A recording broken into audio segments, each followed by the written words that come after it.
for the pre-roll. This week, the author is me, TG Wolff. Mystery lovers, check out my backlist.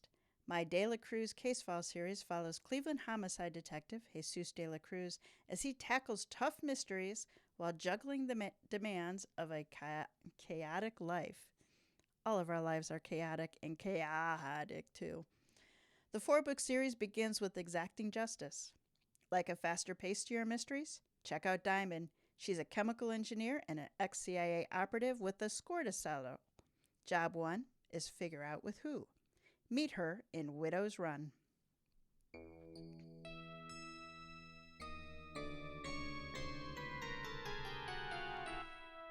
Welcome to Mysteries to Die For. I am TG Wolff, and I'm here with Jack, my piano player and producer. This is a podcast where we combine storytelling with original music to put you at the heart of a mystery. All stories are structured to challenge you to beat the detectives to the solution. Jack and I perform these live, front to back, no breaks, no fakes, no retakes. The rules for law and order create the boundaries for civil coexistence and, ideally, the backdrops for individuals, families, and companies to grow and thrive. Breaking these rules puts civil order at risk. And while murder is the big daddy of crimes, codified ordinances across municipal divisions, counties, states, and countries show the nearly endless ways there are to create mayhem. This season, we put our detective skills to test in anything but murder. So this is episode 3, and identity fraud is our featured crime. This is Will the Real John Shady Please Stand Up by TG Wolff. Great. What piano setting should we use? Well, I know. I have a great idea. You haven't heard this one before, folks. Are you gonna Whoa. are you gonna explain the heavy sarcasm in your voice? What? The heavy sarcasm is simply because I played it at the beginning of this episode on accident. Because we've already recorded this episode and not recorded it at the same time on accident. Whoops. That's what happens when you have a systems crash, but you don't notice. And then you record. Well, should I say don't record 40 minutes of, yeah. Anyway. So what are we doing for our piano sound? This is called Galaxia. And this, I'm gonna do the ice speech again. I did this last recording, guys, but don't worry, I'll say it again for you. So you have ice, right? And you throw rocks on it, but I throw rocks that I'm not supposed to throw on it because I live in an apartment and the rocks are there so you don't fall in. I'd rather throw them on ice because it makes funny noise, right? Have you ever thrown rocks on ice? See, I already know your answer. We talked about this already. It's anyway. Like deja vu all over again. That's a question for you, audience. Have you thrown rocks on ice? And apparently, if you haven't, you should, but don't walk out on the ice unless, you're a professional. A professional hockey player. So, Jack, you know how with some mysteries that to really solve it, you have to have some specialty knowledge? That I do. So this one I wrote for you. Really? And specialty knowledge that I know you have. I definitely have some specialty knowledge now. You have a lot of now that we've read the whole freaking story. That's really unfortunate, actually, of all the episodes to need specialty knowledge for and all the episodes to crash and have to redo. Yeah, that's this one. Is that still recording?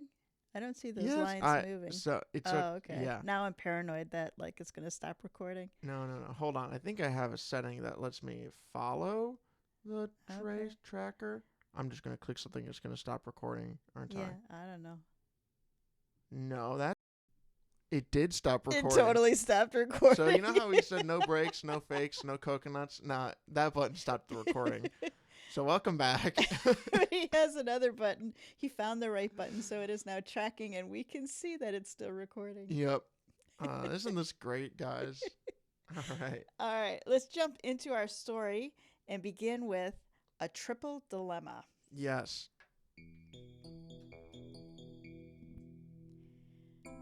Attorney Brenda Salisbury worked at the large oak desk she inherited from her father. Her back to the tall bay windows, she didn't see the birds frolicking in the summer sun. Her attention was wholly consumed by the document on her computer screen. A nearly silent sigh broke her focus. With a flash of annoyance at the interruption, she glanced to the confused face of her assistant. "Something the matter, Dylan?" "Actually, there is. It's about Mrs. Shady's estate planning." The man less than half her age took the question as an invitation to her guest chair. "I've been looking for her great-nephew, John Shady, and it's not going well." "Can't find him?" she asked. "I told you I didn't think finding the man would be easy, even in this age of digital information. I mean, we're searching for a man our client hasn't seen in 30 years, one with a pretty common name." Brenda leaned back in her chair, thinking through her next move. "We can broaden the search. Just because his mother moved him to Seattle doesn't mean he stayed there. I mean, he was 12. "We have the opposite problem," Dylan said gravely. "I found 3 John Shadys, all with the same birth date and social security number." "Interesting," Brenda said slowly. "And problematic." Dylan held up the manila folder. "I did background research and called each of them, hoping to discern who was the real John Shady. I'm more confused than ever." Brenda steepled her fingers. There was nothing she liked more than a good conundrum. "What did you tell them, and how did they react?" "Well, the first one, the order being random, just who answered the phone first," Dylan explained. "The first lives outside Chicago. John Chicago was aggressive at first, demanding to know who I was and what I wanted. Once he understood Mrs. Shady was dying and named him in her will, he said it was too bad and was grateful that she, quote, thought of him. He wanted to know how to claim his inheritance." Brenda rolled her eyes. She spent her entire professional career in estate planning and elder care. Nothing surprised her anymore. Where there was money or valuables on the line, even the most loving people broke into snarling wolves. "Not a testimonial for Mr. Chicago," she said, "but not a clear disqualifier either. The next John Shady?" "He lives in Spokane, Washington," Dylan said. "We had a brief conversation when he returned my call. He was skeptical, asking questions, some of which I couldn't answer. He then called back 2 days later, claiming he spoke to his mother, who reminded him of the great aunt that he'd forgotten." "Not completely unreasonable," Brenda commented. "Mrs. Shady did say her nephew was an angry 12-year-old the last she saw him. I believe his parents were in the middle of a nasty divorce when she took the boy for a vacation. She was more of a grandmother to him than a great aunt, at least until his mother moved him across the country." "And the third John Shady, where does he live?" "Sarasota, Florida. We had a long conversation where he remembered his aunt fondly. He sounded genuinely upset to learn of her condition."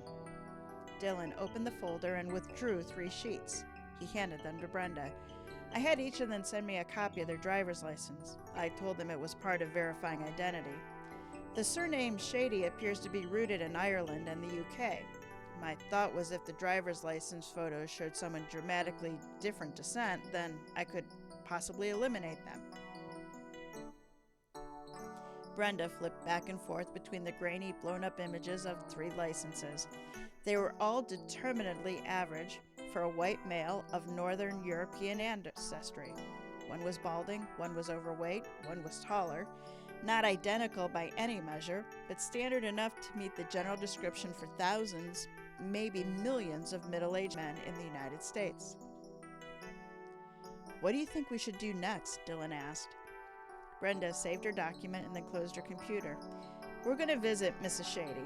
Perhaps she'll recognize family traits in one of these men that we can't recognize."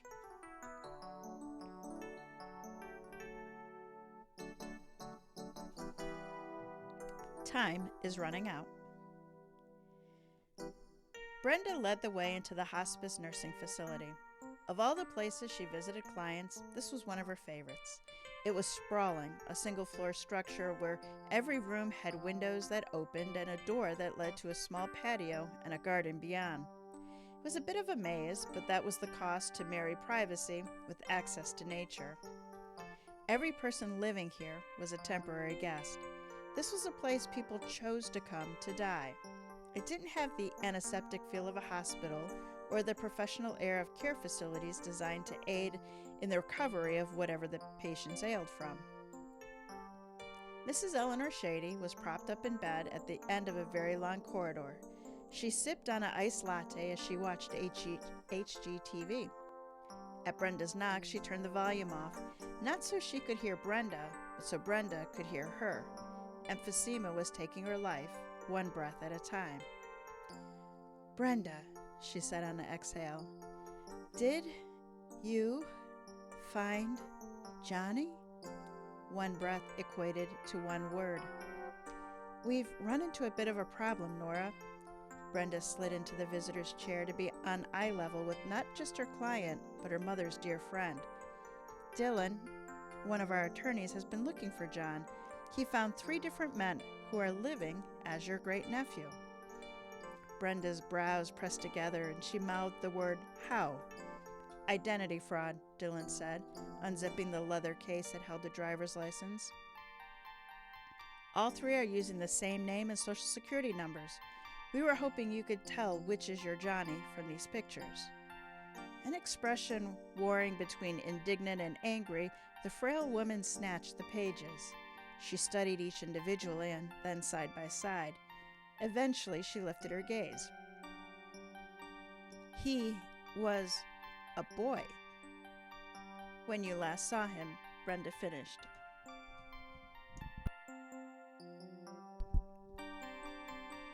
"Purse," Nora said. "Closet." Dylan did her biting, bringing the large hand purse to the bed. With slow, intentional movements, Nora dug into the center pouch and retrieved her wallet. She handed it to Dylan. "Picture." Understanding, Dylan unsnapped the large billfold and opened it. The center held 4 sheets of photos. He held it out for Nora, who flipped over the photo of her and her husband, revealing a candid of a much younger version of herself and a grinning boy, both soaking wet. She tapped the image, and Dylan removed it from the protective sleeve. "Iceland," she whispered. "His parents were horrible, both of them, fighting over money, ignoring their son." Nora closed her eyes for 3 breaths. "Never had children. We were the only grandparents Johnny knew. My Eddie and I, we loved him." She smiled, basking in a memory.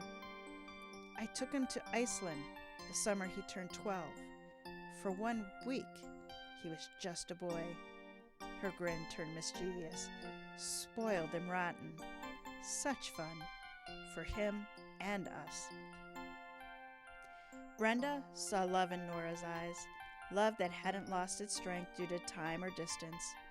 "We can tell you don't know which of these men your Johnny is from the pictures. Do you think you could tell if they were here in person?" Nora cocked her head. "Whatever you're thinking, you better do it quickly. My time is almost up."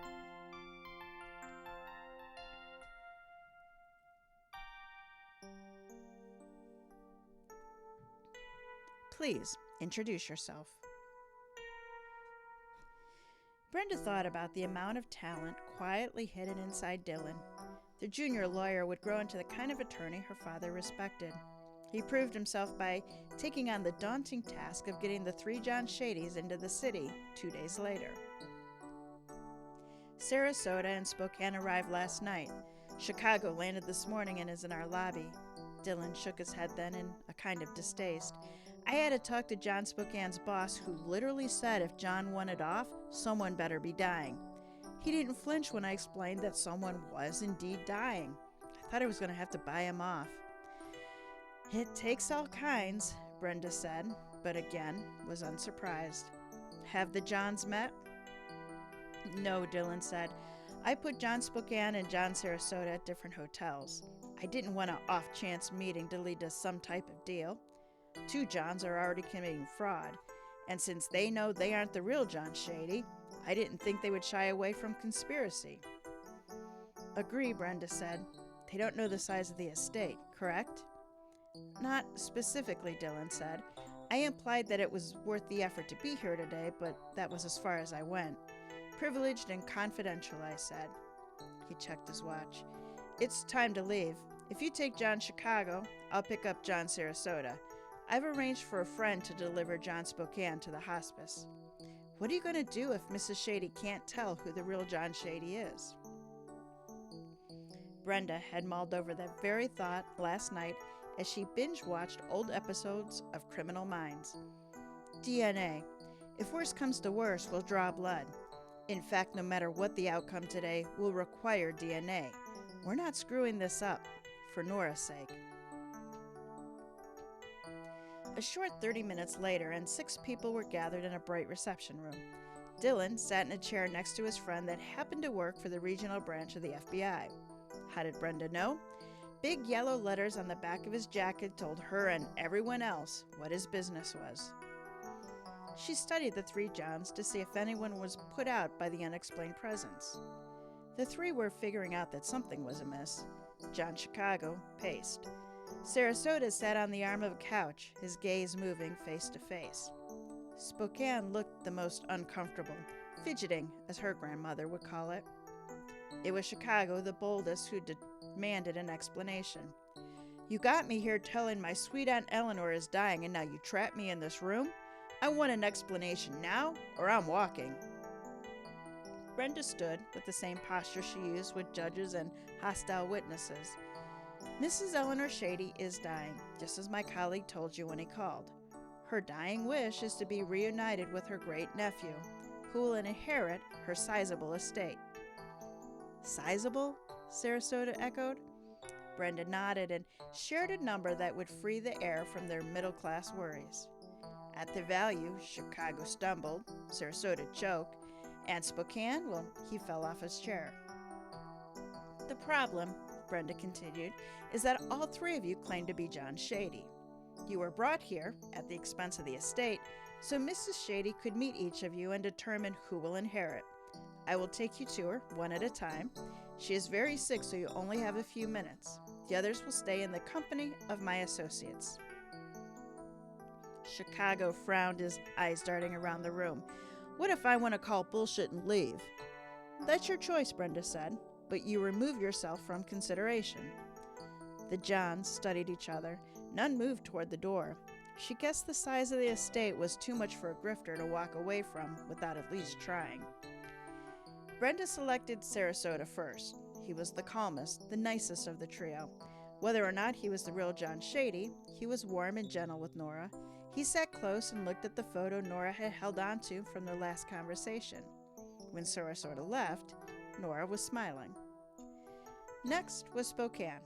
He was the most nervous of the 3.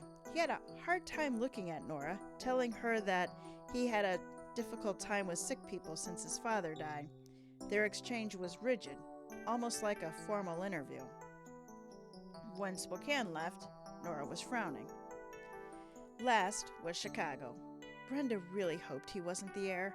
He wore his attitude like a lance, poking at everyone he passed. He sat gruffly on Nora's bed and answered her questions like a penitent altar boy. When Chicago left, Nora was crying.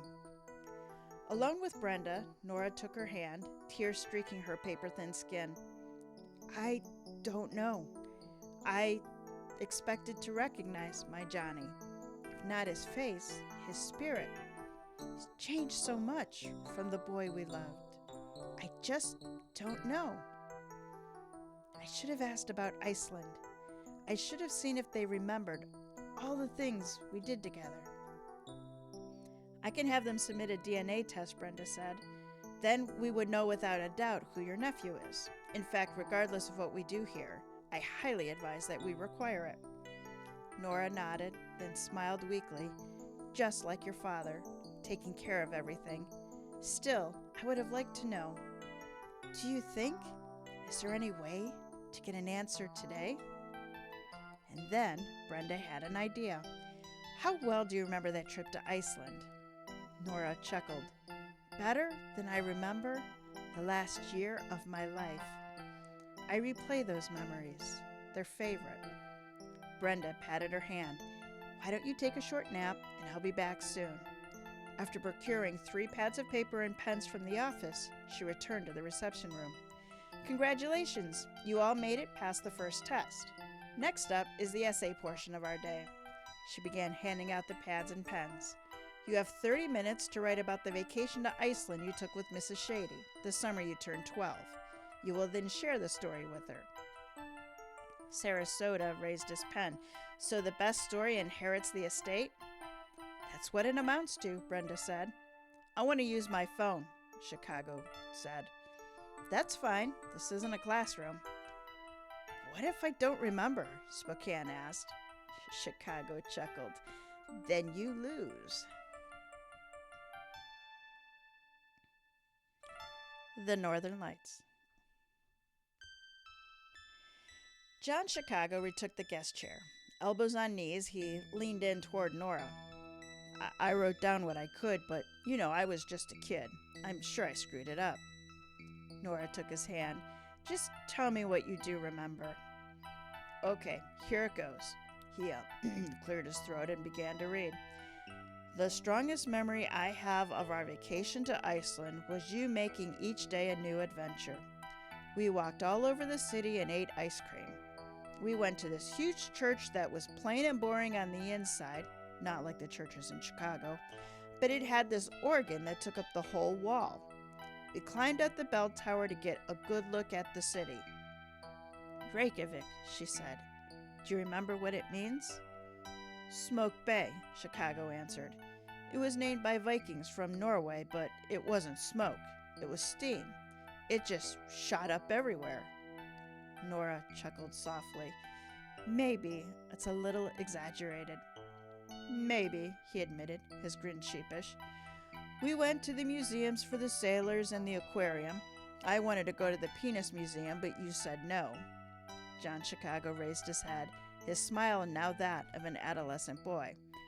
I would say no today, too, Nora said kindly, but breathlessly. The days were long, much longer than here at home. The sun didn't set until like 10 o'clock. Each night I tried to stay awake to see the lights. The first couple of nights I couldn't do it. I fell asleep in my chair with a blanket and my video game. You didn't make me go to bed, but made sure I had pillows and snacks to stay comfortable. Then one night I did it. I saw them, the northern lights, streaks of color that seemed impossible, glowing green shapes that moved like clouds, constantly changing. I watched them all night until the sun started to rise and the color faded. Then I fell asleep. John Chicago set his page on the bed and looked at Nora. That night is the reason green is my favorite color. Thank you. Nora squeezed his hand. That was a nice story. But just a story. See, that's funny because I said that in the last recording, but then we didn't actually get any of the last recording. So even though now we both know that I already know what all the cases are, I'm still going to say it. I made him. I'm like, can you redo everything you did before? The answer is yes, but I'm going to disclose everything I do with a sad and defeated tone of, oh my God, we've already done this. He's only sad and defeated because it was really cool the first time. I'm only sad and defeated because it takes the magic out of me getting it, darn it. The magic was still there. It's not going to still be here. Anyway, but just a story. Just a story, it says Jack. Says me. The Black Sand Beach. Sarasota wanted to go last, but Spokane protested that he wasn't done. Brenda led Sarasota into the room and faded into a corner while Sarasota took the chair. How are you holding up, Eleanor? Doing my best, she said gamely. Tell me about your memories of our trip. What I remember best was the Black Sand Beach. I had to look it up. Reynisfjara, he laughed. I probably can't say it any better than when I was 12. Close enough, she whispered. Tell me more. Well, we were on a tour, I think. I remember being bored while we drove. I wasn't interested because I've been to plenty of beaches. You kept telling me this one was different. And then, when we got there, I saw what you meant. Instead of tiny, teeny grains of white and beige sand, the beach was covered in small, smooth, black rocks. Well, they were smaller than rocks, but bigger than sand that we have in Florida. You and I went swimming. The summer day was hot and very nice. It was a perfect beach day. We swam. Well, I swam and you stood where the water was at your knees. The waves were huge. I body surfed a bunch of them before it was time to go. We bought snacks at the diner at the beach and, well, I don't remember the ride back to the hotel.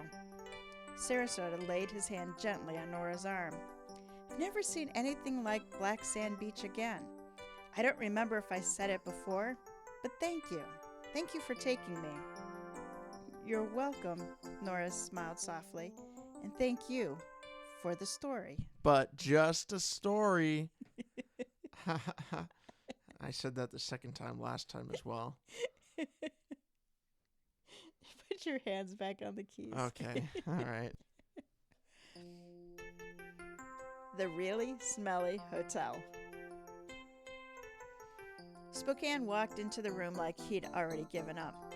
Head hung and shoulders slouched, he sat in the visitor's seat holding his page with both hands.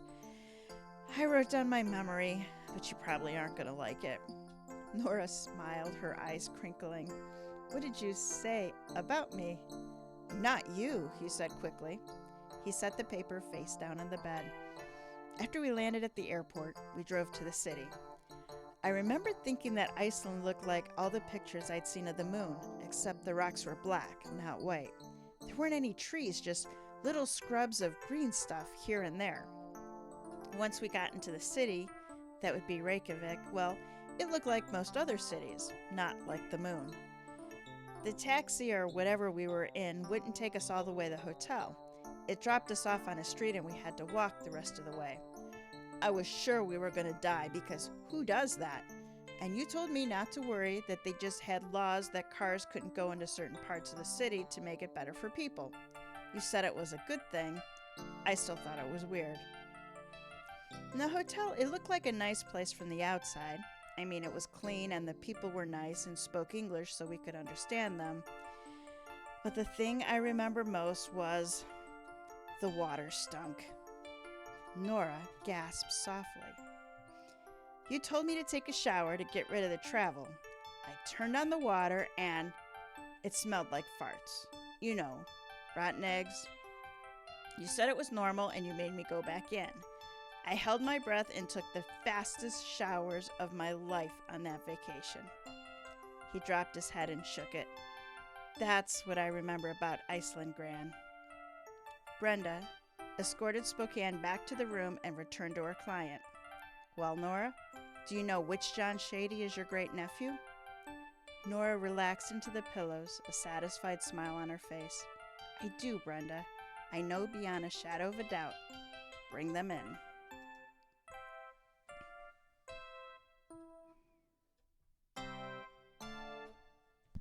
Well, guys, who do you think it is? But you say it's just a story. It's just a story. It's just, well, no. Gran went, oh, gasped. She just gasped. Just gasped. She just gasped. Okay, but we're going to follow form here, and I'm going to read the deliberation. Yes, follow form. Follow form. So Brenda and her partner in training, Dylan, need our help to protect Nora's estate and transfer it to her rightful heir. We're here to help. Here are the candidates. We're Yep. always here to help. Of course. John Chicago, the impatient John who leads with attitude. He could be it. John Spokane, the sulky John whose spirit animal is Eeyore. It couldn't be him. John Sarasota, the sunny John who would be fun to have an umbrella drink with. Get it? He's sunny umbrella drink because he's from Florida. I thought that was really clever of me. You know, it's a good thing we read this twice. I didn't pick up on all the things. That's why you got to read books and stories where they're no. Yeah. I put hard work in this. You're right. You're right. No, I caught more things this time. Yeah. I'll be sure to tell you about them. The facts, as Brenda and Dylan know them. 3 men are using the legal credentials of John Shady, the great nephew to Eleanor Shady. That they are. 2 of them are frauds. Uh-huh. Physically, the men are all reasonably similar to the faded picture of the boy. All middle-aged white men. Yeah, Eleanor Nora Shady last saw her nephew over 30 years ago when he was 12. By the way, I looked up middle age and it's defined as between 40 and 60. Great. Nora We hit it on the money. Nora took him on vacation to Iceland that June while his parents divorced. She lost touch with him soon after. Oh, no. John Chicago remembered the Northern Lights. Oh, did he, though? He did. He said it took him a few tries, but he stayed up all night and watched the green lights dance. Oh, did he? When the sun set at 10 p.m.? That's what he said. In summertime in Iceland? In Seems June, like it.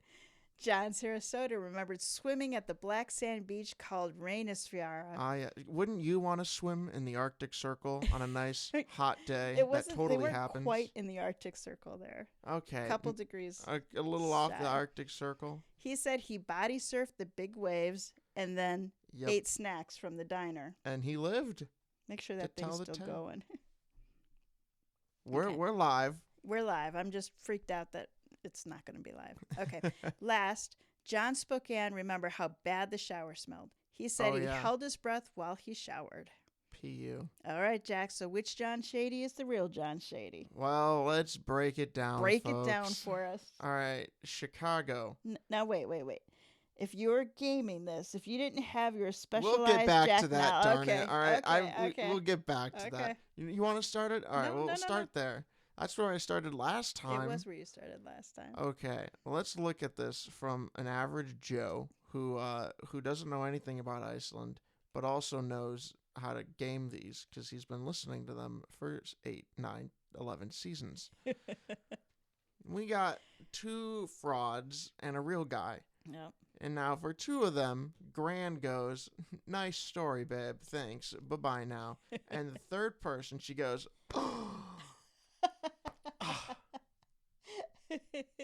and not another word. Now, I'm no scientist. I'm no seer of the future, of possible answers to Mysterion questions. Yes. Something tells me it must be the Gatsby guy. The Gatsby guy. Now, let's look at, what were my other points? Hold on. I feel like I had them. That was mostly it. No, there's also, you have 2 guys. One of them, very outspoken. The other one, also outspoken.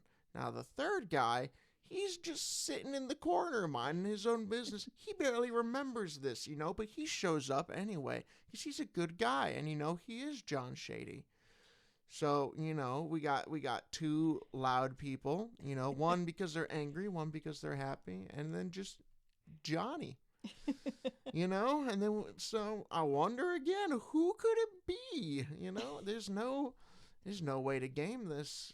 It's all just a random mystery. All right, now use your specialized knowledge. All right, let's look at Chicago. He says that he stayed up. Also, we were in Iceland. Was there much ice cream around? You mentioned they ate ice cream everywhere. I can't actually remember that. Well, I mean, we had ice cream on the way back from the flyover Iceland. It was the first day when everybody was exhausted, but yes, we stopped and had some really delicious Well, I was ice cream. thinking about Italy, and I know they didn't really have much ice cream there. You're right. You guys gelato. ate a lot of gelato in Italy. It was unhealthy, but that's the point of Italy, right? No. I'm pretty sure. No one eats spaghetti because they're thinning down. They anyway. do in Italy. Yeah. So ignoring that point, he says he stayed up all night in the summertime to see the Northern Lights.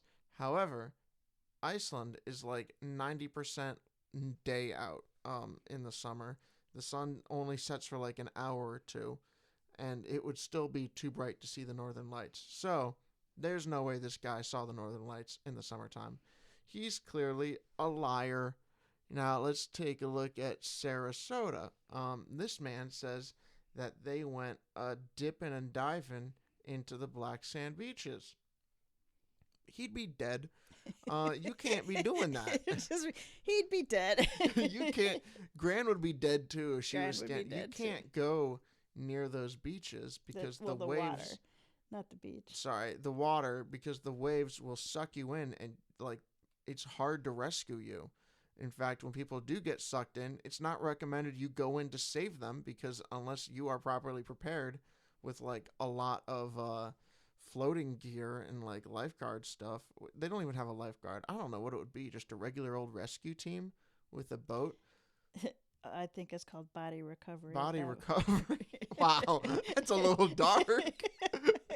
Who would go in to save you? They don't have lifeguards. It'd just be some guy to fish out your body.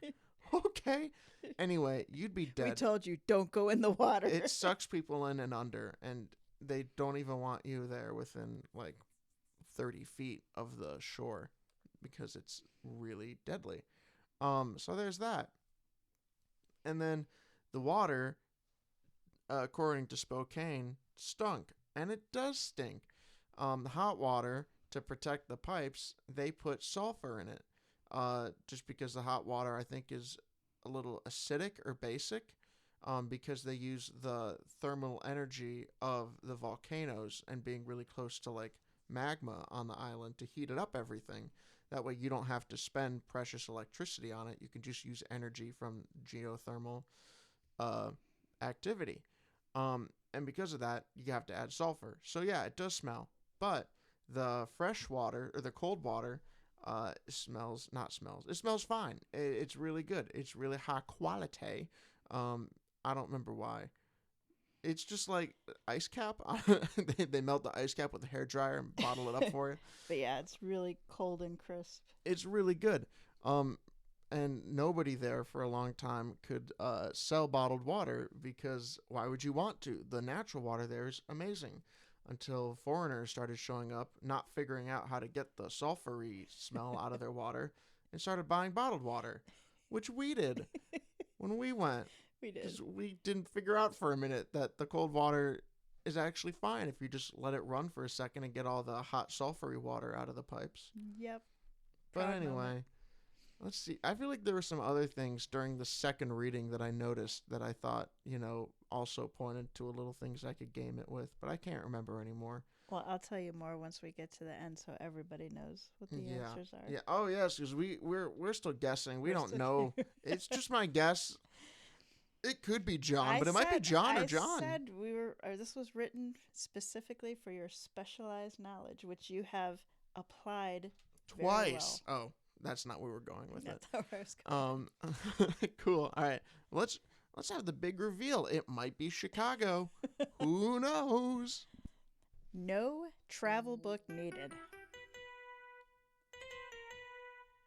The three men stood next to the bed, body language reflecting personality as Brenda had come to know them. Spokane, the closest to her, was gnawing on fingernails long ago chewed off. Sarasota, in the middle, smiled warm and welcome, though Brenda wouldn't say it out loud, he was her favorite. Chicago had shoved his way to the first position. He stood with his chin up like his anointment was inevitable. She really hoped it wasn't him. Thank you all for humoring a dying woman. Nora spoke one word at a time, the sound only heard because of the otherwise silence in the room. One of you is my nephew. The other two have been very naughty boys. Chicago surged forward and sat on the edge of the bed. Taking her hand, he said, "Cut the rest of them loose, Aunt Eleanor. You don't need to draw this out." "You said you saw the northern lights on our trip." Chicago nodded. "I did." "You didn't," she corrected. "We were in Iceland over the summer solstice, the longest day of the year and the shortest night. We didn't see the lights. We didn't even see stars." "Mr. Chicago," Dylan's FBI friend said, speaking for the first time, "I have some questions for you." Chicago jumped from the bed into a defensive position. "I don't know what you're talking about. She doesn't either. I'm John Shady." "Yes, sir. This way." Nora looked to the Florida man. "You said you body surfed in the North Atlantic, at the Black Sand Beach." Sarasota nodded, but not at all confidently. "Not so certain?" Nora asked. "With good reason. That beach is one of the deadliest in the world. I never let my Johnny near the water. No matter how much I whined," Spokane finished. He shook his head as if the sharp notion would wipe the cobwebs out. "I remember now. The tour guide told us not to even turn our back on the sea and to stay a basketball court away. He said creeper waves come up and They snatch people off the beach. That's right. Tears filled Nora's eyes as she laughed. And how you whined about the tiny pinch of sulfur that was in the hot water. You would have preferred jumping into the sea to taking a shower. Spokane, the real John Shady, shoved his hands deep in his pockets. I was 12, Gran. You were, she said, patting the bed beside her, and I've missed you every year in between. You believe me? I never thought you would. Spokane sat, losing the awkwardness. I'm sorry, my mom... You're here now, Johnny, she said. It's all that matters. Brenda teared up and turned away from the private moment. She looked at Dylan, whose face was set in angry lines. Mr. Sarasota, Dylan said more coldly than Brenda had heard him before. Come with me. The FBI has some questions for you. Sarasota paled as he looked at Dylan and beyond to the room to the hallway. Then he bolted in the opposite direction, out Nora's exterior door and into the garden. Dylan leapt after him. Son of a... Nora laughed breathlessly. It's a courtyard, she explained, and pointed out the window to a man racing in circles around the narrow paths. He can't get out. The end. Whoa. Did you see it coming? The second time? So when I was writing this, I was trying to find things that people could find in, like, you know, with a quick Google or some sort of guidebook or web page. Yeah. But that if you had been there, like, you know, you really had to be there to experience it. Yeah. So I didn't use the Blue Lagoon, which is something that Iceland is super famous for, because we didn't go there. That is true. And I was like, if I use that, Jack will game it and think it must be that because he didn't know it. Possibly. So obviously I chose the Black Sand Beach, which we loved. Yeah. Well, also the other thing of the Black Sand Beach, it would never be warm enough to swim I in that. know, it was never, in Like, the height of summer, it was like 50 degrees or 60 yeah, we were degrees. all bundled up in coats, plus that lakefront, well, that Yeah, it was seafront. wind. It was really cold there. That was another thing I put in there for you about how warm it was. Yeah, you would never want to swim in there, even if you could. So very good. See, you have specialized knowledge that you applied to save Nora's estate. Yay, I did it. You did it. Me alone. Let me tell you a little bit about identity fraud. Do it. That's a great movie. It's an okay movie. It's also called identity theft, but we have other theft episodes in this season, so I didn't want to call it theft. But identity fraud is when someone uses your personal or financial information without your permission. This information can include your name, address, credit card, social security number, bank accounts, medical insurance account. In February 2024, the Federal Trade Commission released data showing consumers reported losing more than $10 billion to fraud in 2023. This was a 14% increase over 2022. Investment scams led the fraud category with $4.6 billion, a 21% increase. The second highest loss category was imposture schemes, not posture schemes, with $2.7 billion reported. Isn't that amazing? Like, those numbers are just mind-blowing, and these are numbers that people reported in one way or another, so it doesn't even include whatever portion of money people were frauded out of. How do you say that? Defrauded, but that didn't People lost report it, didn't know about it, yeah. Yeah. So there is a link in the on the show notes to both the FTC, the U.S. government anti-theft, identity theft website, as well as this article. So for those of you who don't know, that there are several ways that scammers can steal your identity, including in person, online, through social media, and by phone. People may steal your wallet, phone, pretty simple, I got your stuff. They go through your trash to retrieve bank statements or tax documents. They can install things called skimmers at ATM machines, cash registers, fuel pumps to digitally steal your information. They can get personal info from your phone, when you use a public Wi-Fi, if you don't use a VPN. They use what's called phishing, phishing, to get information from you through fraudulent emails, texts, or phone calls. I think we all get all of those. They can look through your social media accounts to find identifying information in posts or photos. Or they can ask you information in online quizzes and surveys. So if you find yourself a victim of identity fraud, identity theft, you can report it to the Federal Trade Commission. The link is in the show notes. The phone number is 1-877-438-4338. You can also report it to the major credit reporting agencies. A link to that is also in the show notes. And ask them to place fraud alerts and a credit freeze on your accounts. I've had to do this with mine because somebody did try to claim unemployment rights under my name in a state in which I don't live. Luckily, my employer caught it, but I had to do that to protect everything else. And then remember to report it to the fraud department of your credit card, your bank, or wherever you have accounts. Have you had fraud done in your name? In my name? Yeah. No, I've had a lot of stuff. I've gotten a lot recently. You accidentally put your phone number in one place and it's just sold everywhere. Yeah, it is. I get a lot of that. Sadly, I think Amazon sells it because I'll get a ton of it in email and it has this kind of bizarre tag on it, or maybe they're trying to put themselves off as Amazon because it's creepily weird. Like, yeah, I don't know. I mean, I've also had issues recently. We order a few things off of Amazon and we'll get like a weird UPS text being like, it's not working. You have to like send us your information again. And I'm like, I don't think that's what? anything with Amazon. I think that's one of these phishing things. Yeah, I know sorry. That's what I meant. I've got it from claiming to be the U.S. Postal Service. Yes. It's like, we can't find your address. Oh, you can't find my address, but you can find my phone number? Right? I never even put my phone number in anywhere. Hello, you are the mail service. You have my address. Exactly. Your brother had his debit card number stolen.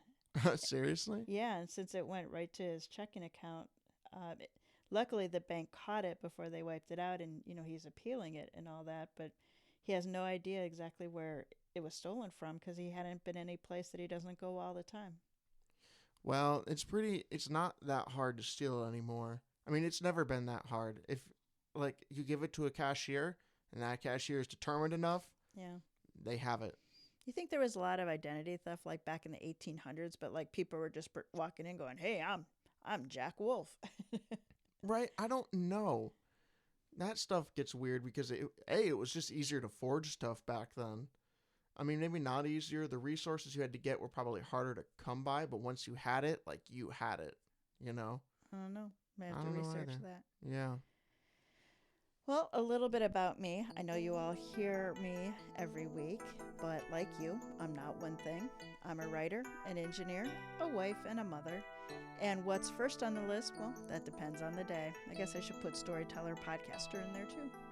Beyond the title that I claim, I'm a person who loves learning and thoroughly enjoys a good puzzle.